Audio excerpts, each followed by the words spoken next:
faut que je vous raconte quelque chose. J'ai quelques clients, hommes-femmes confondus, où je suis le partenaire de responsabilisation.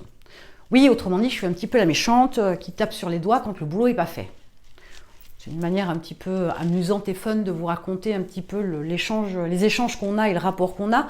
Non, en fait, l'idée, c'est de suivre ces personnes-là, de pouvoir faire des points réguliers, voir l'état d'avancement des actions, des tâches, pour qu'elles puissent arriver à leurs objectifs. Voilà. Il y a des gens qui ont besoin d'un peu plus de soutien, et donc on appelle ça un partenaire de responsabilisation. Ouais, le terme comme ça au prime abord, ça fait un peu, ouais, c'est pas, ouais, ça fait pas envie, j'entends. Mais c'est bien pratique. Il y a des gens qui ont besoin d'être accompagnés, d'avoir quelqu'un à leur côté pour avancer, donc voilà.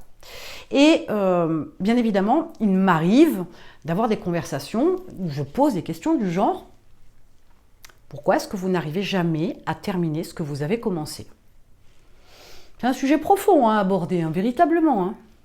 Il y a beaucoup de gens qui ont du mal à terminer ce qu'ils ont démarré. Alors je vous pose la question.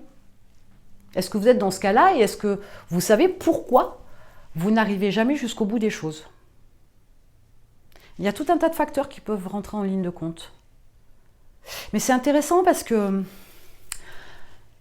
vous pourriez vous rendre compte, par exemple, que vous avez décidé de créer une entreprise dans un domaine qui vous emballait au départ, hein, j'ai aucun doute là-dessus. Ouais, vous en aviez envie, mais littéralement, une fois sur le tas, ça ne le fait pas. Ah, du coup, vous le faites un peu sans vraiment le vouloir. C'est un peu comme aller dans son entreprise quand on est salarié, aller à reculons au boulot le matin. C'est un peu la même idée. Il se peut aussi que là-haut, ça passe pas. Parce que là, ça passe pas. Alors le là, c'est toute l'organisation.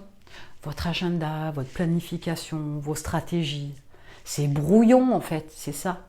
C'est le bordel en parlant poliment. C'est le bordel. Du coup, comme là, c'est pas clair, c'est pas précis, c'est pas organisé, là-haut, ça l'est pas non plus. Donc, il y a un moment donné, ras-le-bol. Alors, prenez du recul, remettez tout à plat, posez-vous parce que c'est important, et vous devez reprendre la construction de votre édifice, de votre entreprise, pierre par pierre. Oui, je sais que ça fait pas rêver. Sauf que si vous ne terminez pas ce que vous commencez, c'est bien qu'il y a une raison.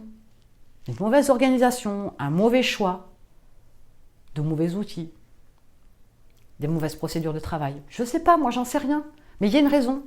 Enfin, c'est pas que je ne sais pas, je ne sais pas pour vous. Il y a tellement de possibilités. Mais il est important que vous compreniez pourquoi vous ne terminez jamais ce que vous commencez. Ouais, procrastination, ouais, je m'attendais à celle-là. Procrastiner. Lui là-bas, il aime bien, il n'aime pas s'embêter la vie. Sauf qu'il faut prendre les choses avec un contre-pied. Une fois que vous avez fait ce qui vous embête, vous êtes soulagé. Plus vous retardez l'échéance, plus le moment jusqu'à l'échéance peut être pénible. Donc au début, il y a un jour, donc il y a juste un jour de pénibilité. Mais vous reposez de 15 jours, il y a encore plus 15 jours de pénibilité. Pourquoi vous vous torturez? Pourquoi vous vous faites du mal? Un peu sado, un peu maso, je sais pas, mais là, il y a un truc à réfléchir, quoi. Vous ne pouvez pas constamment fonctionner comme ça. Et c'est clair que pour l'entreprise, never, jamais. Vous faites du mal pour rien. Vous en avez pas marre d'en baver? D'avoir des problèmes, d'avoir le poids du monde sur vos épaules? Ok, donc je pense que là maintenant vous avez saisi. Allez, repose la question. Je disais donc, pourquoi est-ce que vous ne terminez jamais ce que vous avez commencé? Donc réfléchissez-y, faites le point. Essayez de creuser, vous mettez tout ça en commentaire et si je peux vous mettre sur une voie, j'essaierai tant bien que mal.